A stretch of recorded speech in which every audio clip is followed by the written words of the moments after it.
Well, Howard, these little grouse that we see drumming in the spring are quite different birds in the fall. We see a little bird about this size zinging through the trees. Awfully tough bird to hit for hunters. How about giving us some lessons here on where to find grouse and how to bag them? Oh, I should be pleased to, Fred. And let's just go along with my good friend Tom Prodzik and his dog, and you'll see some real action. But where do you go to find them? Well, here we see my wife, Ruth, and our two springers in an area where there are a lot of small crab apples and choke cherries and wild grapes. So you go where the food is. And invariably, that's where you're going to find some of the ruffed grouse and woodcock. And just like you or me, if we're hungry, we're going to a place like that where there's some food. And we'll do that with our expedition into the woods today in searching for ruffed grouse and woodcock. Of course, it's important this year with ruffed grouse because of the various pockets around the state, the populations are a little lower. That's right. In many areas, they're very, very low. But as an illustration, late one afternoon along the backwoods trail that I was familiar with the fact that there was some clover planted along that trail. I shot this excellent ruffed grouse, and I decided I could tell from the feel of the crop of the bird that it was just full. And I opened the crop, and it was full of fresh clover leaves, definitely tying down what that bird had eaten for his evening meal. Not just 2 or 3 leaves, but the crop was just stuffed full of that fresh food. So again, go to find and go to search for your birds in an area where there's good food.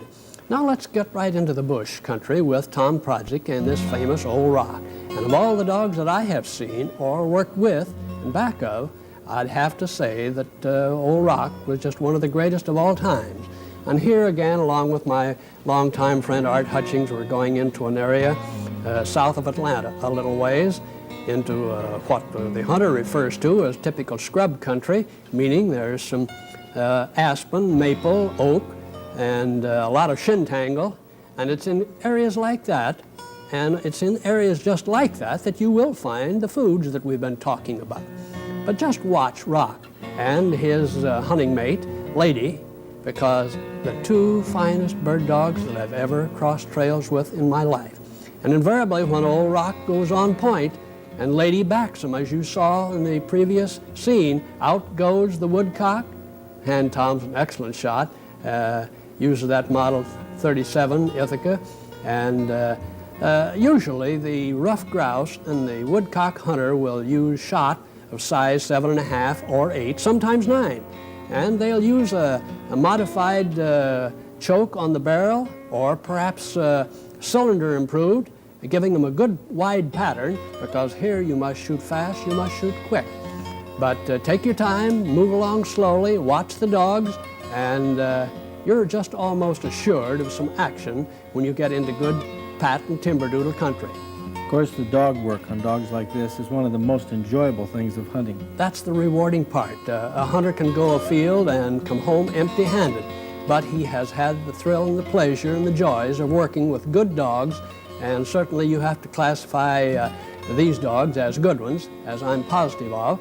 But not only will they point their game, most of the time Old Rock will make the retrieve and fetch right back, and then the hunter may have the privilege of examining that bird. And of course, from the woodcock standpoint, you haven't got a lot of flesh there like a great big rooster pheasant, but still it's a very choice edible item.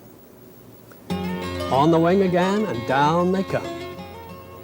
We'd had a real good day here in the area south of Atlanta, and as we come in, another retrieve, and Tom pays credit and gives Old Rock a thank you for a good job well performed. And finally back to the car, and you know, after you've hunted them all day, dogs are just like the next one. How about something to eat? And Tom always has that little scrap there for them. Boy, I tell you, the dogs just really make an enjoyable trip, though. Can't beat it. Well, Howard, that's just excellent. Some good tips on ruffed grouse and woodcock hunting. And, of course, the reports I've gotten this fall is that the grouse population